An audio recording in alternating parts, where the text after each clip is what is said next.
Welcome back. Today we're going to talk about how to make training fun and engaging. You want people to walk away and have had a good time, have learned something, and you want to be a positive experience. So how can you make training fun and engaging? In this quite quick video, we're going to talk about why engagement matters. Then we're going to look at 6 tips to make training fun, and then we'll have a short recap at the end. So let's get straight into it, and let's talk about why engagement matters. So why does engagement matter? It's very, very important because when training is engaging, people learn more effectively. Training is expensive in terms of money and time, so you really need to get it right as a trainer, as the HR department. A fun and interactive session helps participants relax. They're more likely to take part and get involved, so it's more inclusive, and people actually remember what they've learned when they're more engaged. In a company setting, it's a common thing for people to arrive a little bit tense, a little bit unsure of what to expect. So increasing the engagement early on helps break down the barriers and it builds trust within the class.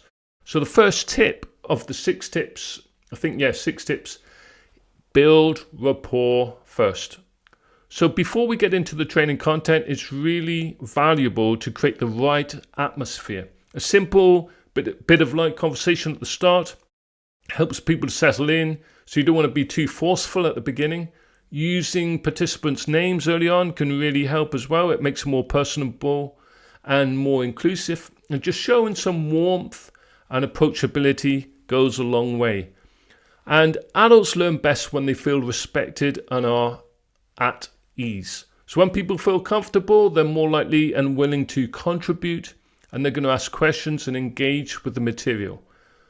So one of the first things you can do at the beginning of the workshop is to use icebreakers or an energizer. So using a short icebreaker, so this is a fun activity, usually like 3, 4, 5 minutes. At the beginning of the session, it's really, really effective for breaking down those barriers, getting people talking and helping them to become more comfortable in the classroom and amongst each other. It doesn't have to be something which is really loud or really silly. It can be something simple, just something simple that gets everyone involved and interacting. The goal is just to loosen up the group and to reduce that early tension that people sometimes feel in workshops. Energizers can be really good as well later on, so you can do it in the middle of the workshop because it can raise energy levels as well. So people maybe start to get bored as they get tired or they start to get hungry, and you can use an icebreaker or an energizer sometimes just to rebuild that energy a little bit, especially during long sessions. These small activities help build confidence, encourage participation, and they're really, really valuable. So on Simmons Research, I'll leave a link below this video. There are tons of different icebreakers that you can use for free. We've got at least 100 on the website. I will give a link below the video for those. So the next tip is to make training interactive.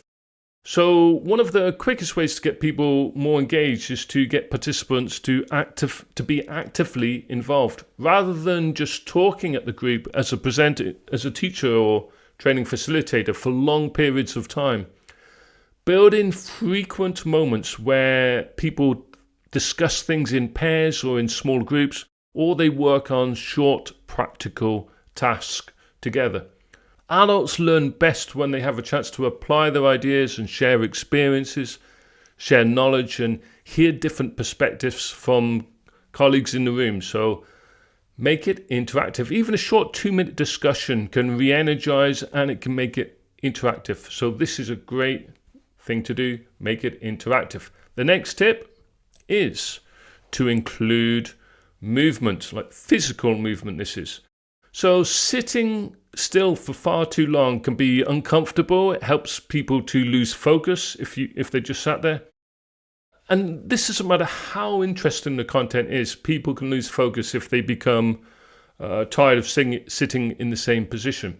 So including small moments of movement can really help energize the group, and it can help engagement. So it doesn't have to be anything too dramatic. It can be just asking participants to stand up, pair up, and it breaks the routine. Movement helps participants stay awake and it keeps energy higher. Now, we also want to use positive reinforcement. Positive reinforcement can make a huge difference to the confidence of the people that you're teaching in the training room or you're facilitating for. A simple, great point, or acknowledging that somebody's made a good effort, or somebody's given valuable input, or just anything to create a positive reinforcement. Highlight small wins, show appreciation for even the small things. Adults respond strongly to recognition and encouragement. We all need some love and we all need to be appreciated.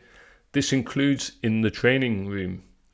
So, you also want to vary the training methods. We all learn in different ways, and there's no one way of learning. So some people learn best by just listening and watching a presentation. Others learn best by interactive group discussions or physically doing things. We all have different ways of learning. So you want to mix it up so that you're inclusive. You're helping everybody in the training room to have an opportunity to walk away having learned something valuable.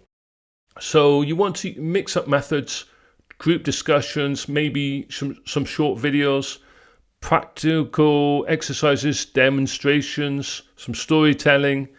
Keep it fresh and interesting and just mix it all up. So, a quick recap. Build rapport, keep it interactive, add in movement, use encouragement, and use mixed methods. That's the recap. Let me give you some quick final thoughts. Next, we're going to have problem-solving activities in the next video. Please subscribe. We're getting close to 1,000 subscribers, but we're still a few hundred short.